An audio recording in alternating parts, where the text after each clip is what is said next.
சனாதன தர்மம் கடந்த காலம், நிகழ்காலம், எதிர்காலம் ஆகியவை ஆன்மாவிலிருந்து பிரிக்க முடியாதபடி கலந்திருக்கிறது.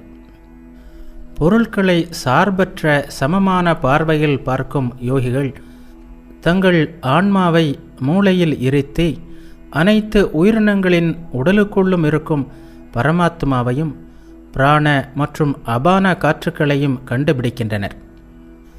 கர்வத்தை துறப்பதால் அது ஒருவனை மற்றவருக்கு ஏற்புடையவனாக மாற்றுகிறது.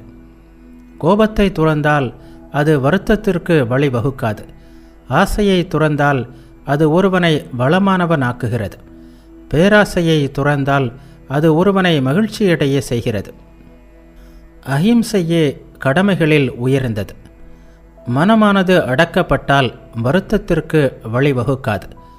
நல்லோருடன் நட்பு எப்போதும் உடையாததாகும். பாராட்டத்தக்க காரியங்கள் அனைத்திலும் செயல்திறனே சிறந்தது. உடைமைகள் அனைத்திலும் சிறந்தது ஞானம். லாபங்கள் அனைத்திலும் சிறந்தது ஆரோக்கியம். அனைத்து வகை மகிழ்ச்சிகளிலும் சிறந்தது மன நிறைவு. மகனே ஒரு மனிதனுக்கு ஆன்மா.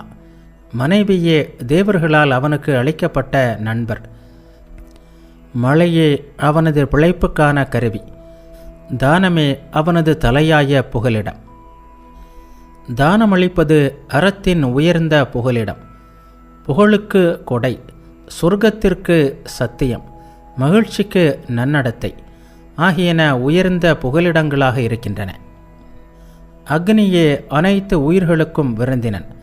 பசுவின் பாலே அமிர்தம். ஹோமமே நித்திய கடமை. இந்த பிரபஞ்சம் முழுவதும் வாயுவே இருக்கிறது. நாடு கடத்தப்பட்டவனுக்கு வித்தையே நண்பன். இல்லறத்தானுக்கு நண்பன் அவனது மனைவியே.